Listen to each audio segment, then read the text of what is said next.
Heidegger, le principe de raison, le cours, chapitre 3, l'appel à fournir la raison. Nihil est sine ratione, rien n'est sans raison, dit le principe de raison. Rien donc, pas même le principe de raison, lui certes moins qu'un autre, à moins toutefois que le principe de raison, ce dont il parle et sa parole elle-même ne soient justement hors du champ d'application du principe de raison. Le penser, c'est exiger beaucoup. C'est dire, en deux mots, que le principe de raison est sans raison, ou plus clairement encore, rien n'est sans raison. Cette assertion, qui est bien quelque chose, est elle-même sans raison. S'il en est ainsi, nous nous trouvons en présence d'une situation déconcertante au plus haut point, mais seulement pour un court instant, car, en pareil cas, nous savons bien comment sortir d'embarras. De quel cas s'agit-il?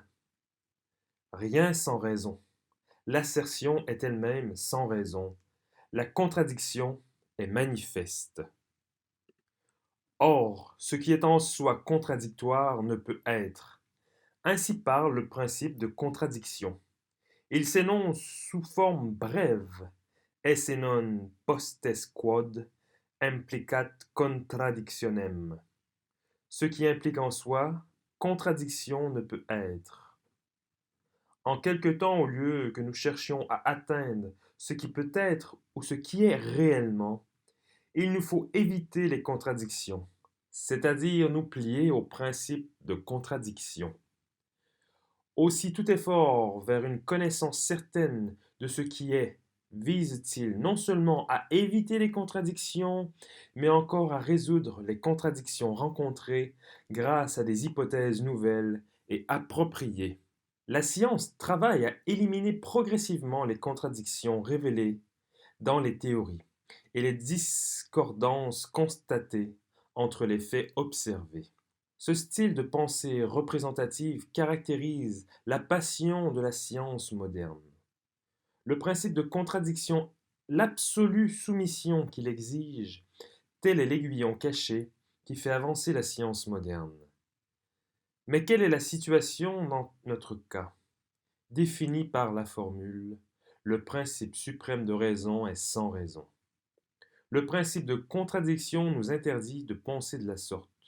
Seulement, ici où il s'agit d'examiner le principe suprême, pouvons-nous faire intervenir à l'improviste un autre principe, celui de contradiction, comme proposition de fond déterminante. Qu'en est-il de la validité du principe de contradiction?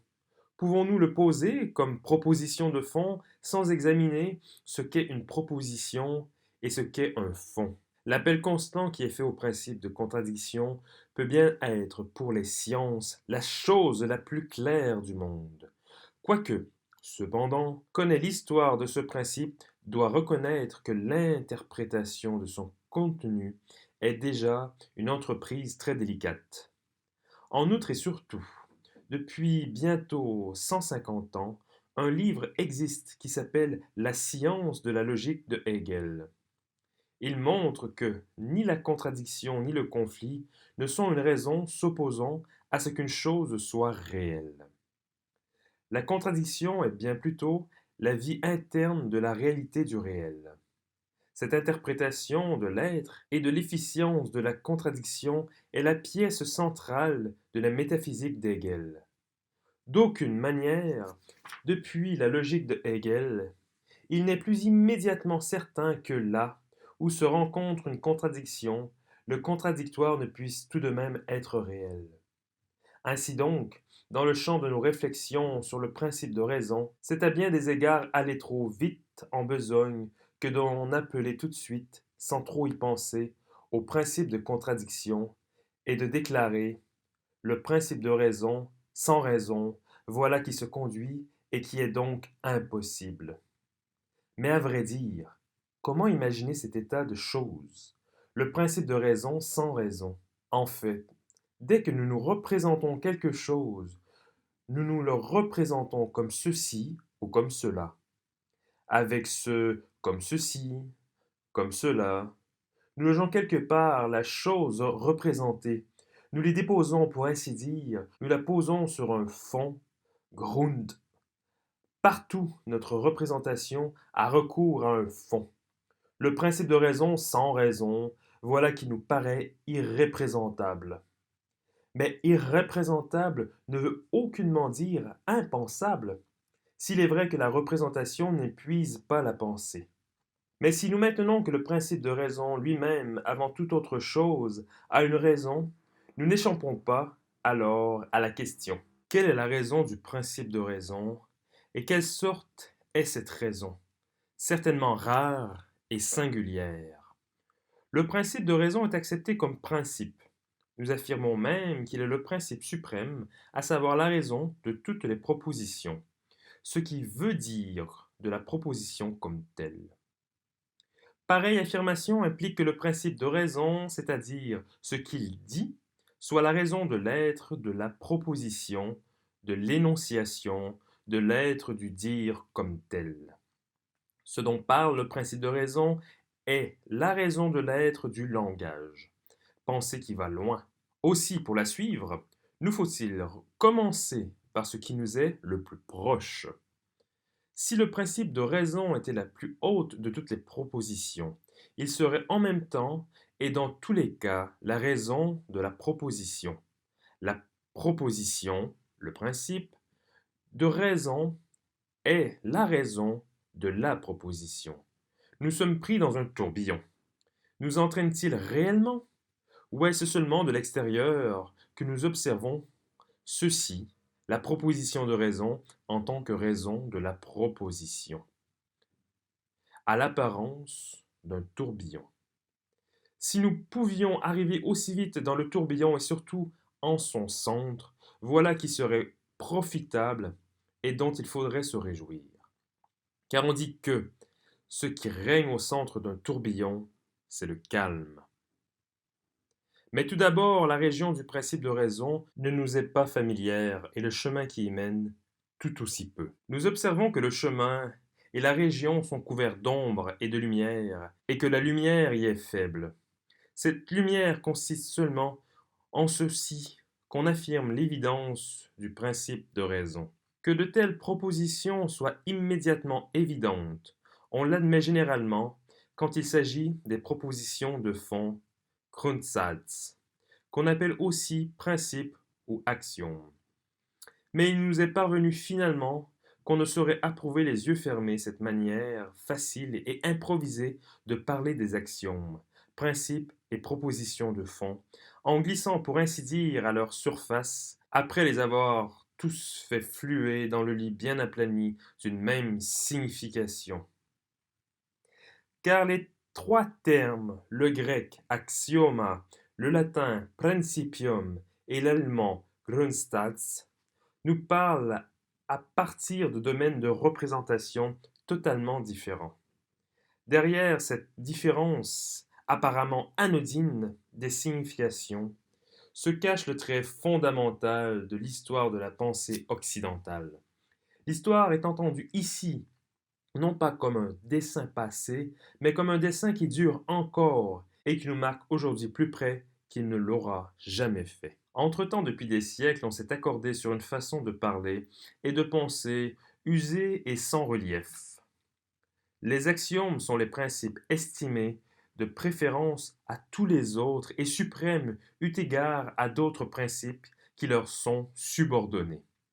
On néglige d'observer comment et en quel sens les axiomes sont en eux-mêmes des estimations qui, indépendamment de toute proposition dérivée, estiment quelque chose, c'est-à-dire pour un grec, laisse une chose subsister sous son aspect et la conserve telle. Les principia se rapportent à la mise en ordre et en rang.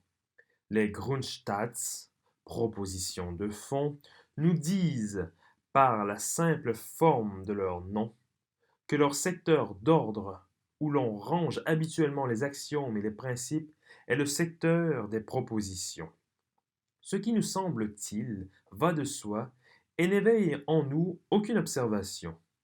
Seulement, Cette conception des axiomes comme proposition a donné naissance à une théorie des axiomes qui s'est développée récemment et suivant laquelle leur rôle se borne à rendre possible, en tant qu'hypothèse ou définition, la constitution d'un système non contradictoire de propositions. Le caractère axiomatique des axiomes se définit exclusivement par tel rôle, par l'exclusion des contradictions et par l'assurance donnée contre elles. Ce qu'un axiome considéré en lui-même pourrait encore dire demeure sans signification objective. Aujourd'hui, la forme axiomatique, en ce sens sans objet, de la pensée scientifique voit s'ouvrir devant elle d'immenses possibilités. D'ores et déjà, cette pensée axiomatique, sans que nous le remarquions ni en mesurions toute la portée, est en train de modifier la pensée de l'homme dans le monde d'une adaptation à l'essence de la technique moderne. Qui réfléchit à ce processus reconnaîtra tout de suite que le propos, souvent répété, de la technique maîtrisée par l'homme procède d'un mode de représentation qui ne se meut plus que dans les zones frontières de ce qui est présentement. Superficielle aussi est l'observation que l'homme d'aujourd'hui est devenu l'esclave des machines et des appareils. Car c'est une chose que de faire de pareilles observations, mais c'en est une tout autre que d'y réfléchir et de rechercher non seulement dans quelle mesure l'homme de notre époque est soumis à la technique, mais encore dans quelle mesure il doit se conformer à l'essence de la technique, dans quelle mesure s'annoncent dans cette conformité des possibilités plus originelles touchant une existence dasein libre de l'homme.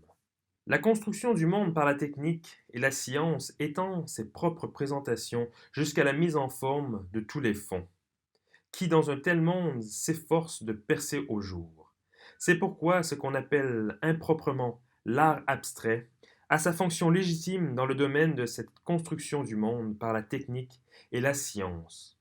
C'est avec intention que j'emploie dans cette remarque des mots étranges dont l'audience est planétaire. Si présentement nous faisons ressortir l'emploi qui est fait indifféremment des termes axiomes, principes et propositions de fond, et si nous observons que cet emploi est au service de la mise en sûreté par l'axiomatique, de la pensée qui calcule, nous nous acheminons alors vers une méditation au cours de laquelle certaines choses doivent se décider. Ce serait faire preuve à la fois d'une vue courte et de beaucoup de prétention que de vouloir déprécier la pensée axiomatique contemporaine. Mais touchante aussi et infantile, ce serait la conception qui croirait pouvoir ployer et courber cette pensée contemporaine pour la ramener à sa grande et libre origine dans la pensée grecque. Le seul chemin qui mène quelque part passe à travers la pensée axiomatique contemporaine et à travers ses fondations invisibles. Pour commencer, tenons-nous-en à la représentation courante des axiomes, principes, propositions de base et de leur rôle, et considérons la manière dont nous nous comportons envers les principes suprêmes. Il apparaît que nous nous y conformons sans y penser autrement. Par une seconde, nous ne nous demandons où l'on rencontre de telles choses que des axiomes, principes, propositions de fond, où ils résident et d'où ils viennent. Les principes, voilà qu'il paraît bien être une affaire de la raison. Et quant aux propositions de fond, elles sont de ces choses qui concernent notre entendement et que nous promenons avec nous dans notre tête. En outre, si les formulations de ces principes montrent bien l'universalité apparente de leur validité, en revanche, les principes eux-mêmes n'en demeurent pas moins vides, aussi longtemps que nous ne pouvons penser leur contenu à partir de la plénitude d'être de ce dont ils parlent. De quoi parle le principe de raison? Où le situer? D'où parle-t-il? Ces questions ne sont pas entièrement hors de propos, tout en donnant l'impression que leur examen n'apporterait qu'une contribution minime à l'avancement des sciences, qu'il ne pourrait même qu'inciter la philosophie à négliger les problèmes urgents de l'époque présente. De telles craintes sont justifiées. Avant donc de tenter un examen du principe de raison, donnons pour la première fois une de ces caractérisations extérieures qui, pour ainsi dire, tourne aujourd'hui du principe. Ce qui suit doit montrer plus clairement où nous en sommes et où nous allons, si nous nous permettons en devoir d'examiner le principe de raison. Leibniz qualifie le principe de raison de principium grande, de très puissant principe. Le sens de ce haut qualificatif ne pourrait s'éclairer dans toute sa portée que si nous étions déjà en état d'engager un dialogue avec la pensée de Leibniz. Mais ce dialogue nous demeure interdit, aussi longtemps que nous ne disposons d'aucun examen suffisant du principe de raison. Le premier entretien métaphysique avec Leibniz a été ouvert par Schelling et s'est continué jusque dans la doctrine de Nietzsche sur la volonté de puissance. Toutefois, la grandeur du principe de raison nous apparaît déjà, si seulement nous considérons une formulation du Principium Rationis que l'on rencontre assez souvent chez Leibniz. Celle-ci, nihil est sine ratione, suis nullus effectus sine causa, rien n'est sans raison, ou aucun effet n'est sans cause. La proposition aucun effet n'est sans cause est aussi appelée principe de causalité. Dans la formule qui vient d'être citée, Leibniz assimile visiblement l'un à l'autre par le ce ou le principe de raison et le principe de causalité. On est tenté de critiquer cette assimilation en faisant observer que toute cause est sans doute une sorte de raison, mais que toute raison n'offre pas le caractère d'une cause, laquelle a pour conséquence un effet. Pensons par exemple à l'axiome cité des éléments d'Euclide. Ce qui est égal au même est égal en soi. Cet axiome peut servir de raison comme majeur d'un raisonnement. Cette raison nous permet de faire ressortir l'égalité de deux grandeurs déterminées. Seulement, l'axiome ne fait pas que les deux grandeurs en question deviennent égales entre elles, comme la pluie fait que le toit d'une maison ruisselle. Raison et conséquence ne sont pas la même chose que cause et effet. Ces remarques sont exactes d'un certain point de vue, mais on hésite à faire la leçon à Leibniz sur ce sujet. D'ailleurs, pareille rectification serait propre à nous barrer la route menant vers ce que la pensée de Leibniz a de caractéristique. Nous laissons donc ouverte la question du rapport à établir entre le principe de raison et le principe de causalité. Ce qui pour autant est clair, c'est que le principe de causalité rentre dans le domaine régi par le principe de raison. La grande puissance du principe de raison consiste-t-elle donc en ce qu'il inclut aussi en lui le principe de causalité? En montrant cette inclusion, qui souvent paraît être une équivalence des deux principes, nous avons, à mettre les choses au mieux, seulement déterminé l'étendue du domaine régi par le très puissant principe. Nous voudrions pourtant savoir en quoi consiste la puissance du très puissant principe. Nous voudrions apercevoir ce qui, dans ce principe, à proprement parler, est puissant et comment cela l'est. Jusqu'ici, nous n'avons encore parlé que d'une seule formation du principe de raison, que nous avons appelée sa forme brève.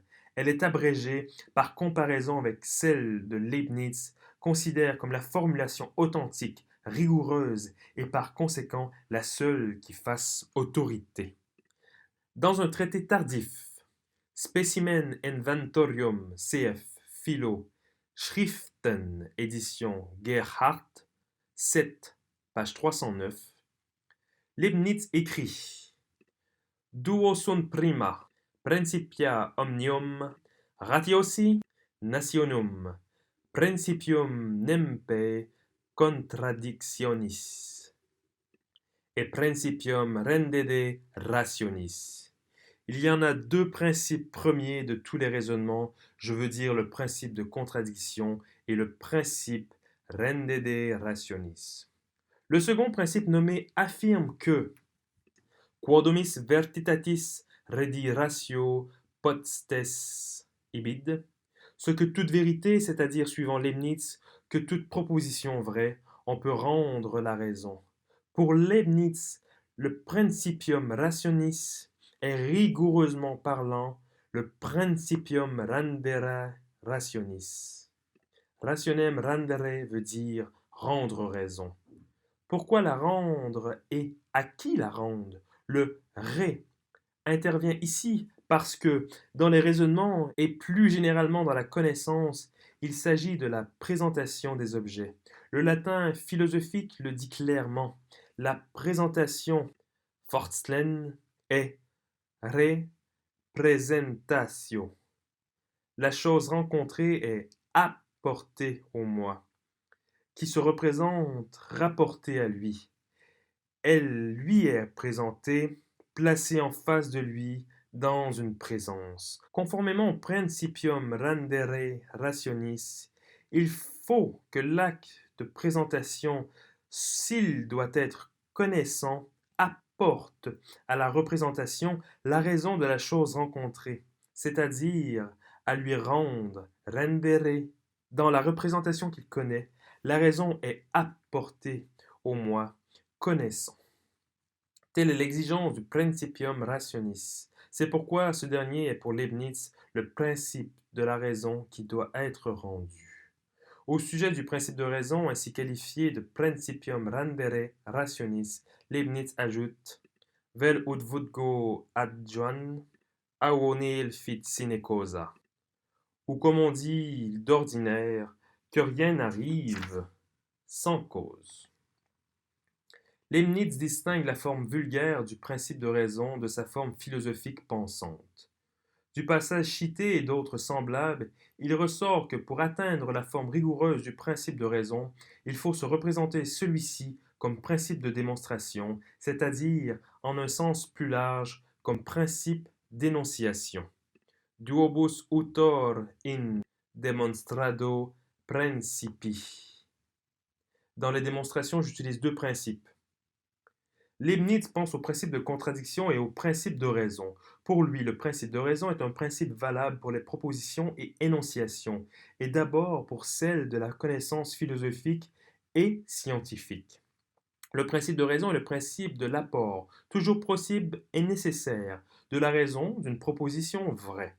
Le principe de raison est le principe de la nécessité mise sur raison des propositions.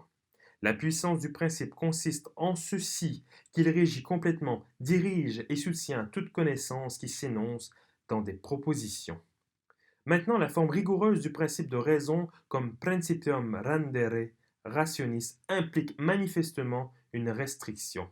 Au titre principium rendere rationis, il faut ajouter cognitioni, le principe de raison, pour autant que la raison doit être rendue à la connaissance afin que celle-ci soit fondée et ainsi vraie.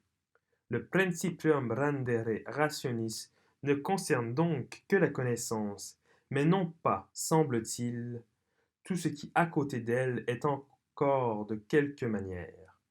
La validité du principium rendere rationis demeure-t-elle limitée à la connaissance? L'admettre, c'est passer outre au fait que le principe de raison, sous sa forme ordinaire, est valable pour tout ce qui est de quelque manière. Seulement le principium rendere rationis ne présente aucunement une restriction du principe à la connaissance. Il est important de voir cela dès le début d'une façon claire, car c'est seulement ainsi que nous comprendrons bien en quel sens le principe de raison est le principium grande, le principe très puissant. Quand nous aurons saisi en quel sens il l'est, alors seulement nous apercevrons plus nettement ce qui, dans le principe de raison, est puissant. La connaissance passe pour être un mode de représentation, et la représentation, présentation, pose de quelque chose devant nous. C'est dans et par cette pose que quelque chose que nous rencontrons arrive à tenir debout, à prendre consistance. Cette chose rencontrée qui est amenée à tenir debout dans la représentation est l'objet. Gegenstand. Pour Leibniz et pour toute la pensée moderne, le mode d'être de l'étant réside dans l'objectivité des objets. Le fait pour les objets d'être représentés appartient à l'objectivité de l'objet pour la représentation. Que nous dit maintenant le principe de raison en tant que principium rendere rationis?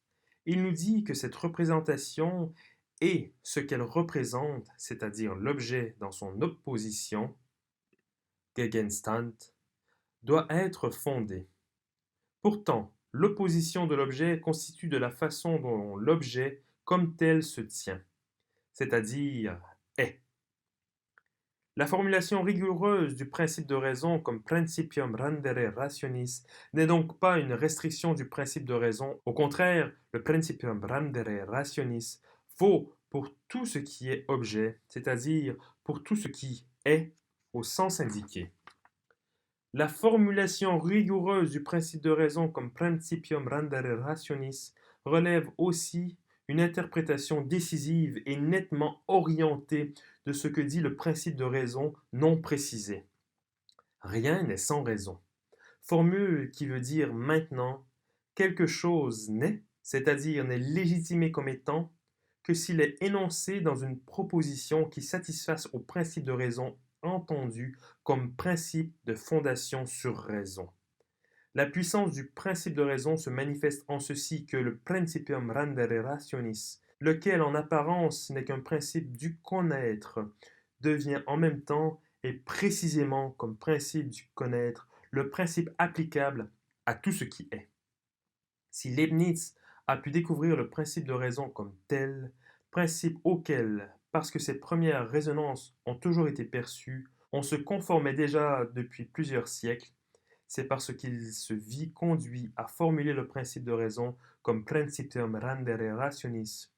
Nous disons qu'il se vit conduit, mais à vrai dire, nous ne pensons pas là à une contrainte aveugle et irrésistible qui aurait subi.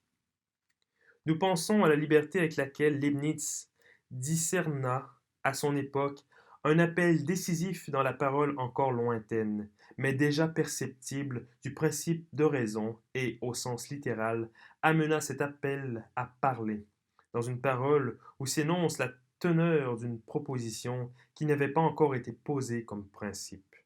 Son appel parle dans le mot rendere, rendre, apporter, livrer. Nous parlons de la remise, du courrier. La ratio est ratio rendere, ce qui veut dire la raison est une chose qui doit être fournie à l'homme, qui se présente, qui pense. Ce qu'il y a de grand et durable dans la pensée des penseurs n'est rien de plus que le fait de donner parole expresse à ce dont, en tout temps, les résonances sont perceptibles. Ce par quoi la pensée de Leibniz nous éveille et nous incite se révèle normalement et totalement dans l'insertion d'un seul mot. D'ailleurs courant, le principium rationis est le principium rendere rationis. Le renderem, cet appel à fournir la raison, voilà ce qui est puissant dans le principe de raison, entendu comme principe très puissant.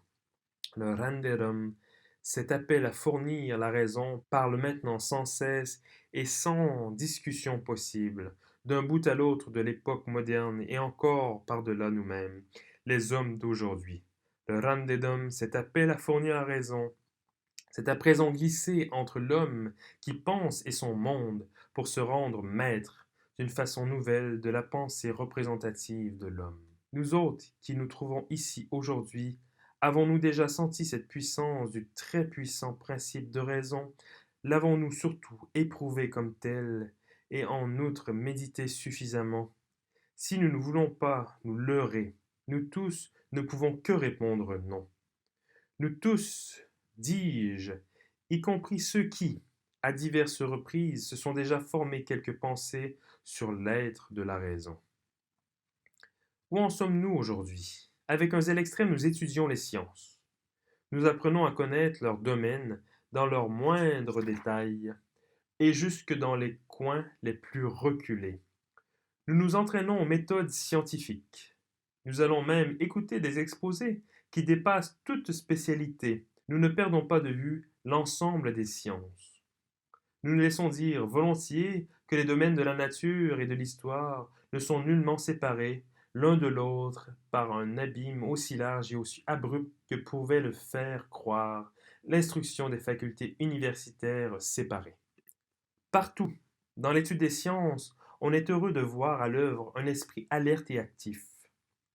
Mais si nous réfléchissons un instant à la question que nous venons de poser, il nous faut avouer que, malgré tous les efforts ainsi faits pour les sciences, jamais, nulle part, nous n'avons encore rencontré le principe de raison. Et pourtant, sans ce principe très puissant, il n'y aurait pas de science moderne. Et sans la science moderne, il n'y aurait pas d'université moderne. L'université d'aujourd'hui repose sur le principe de raison. Comment imaginer cela? L'université fondée sur le principe de raison?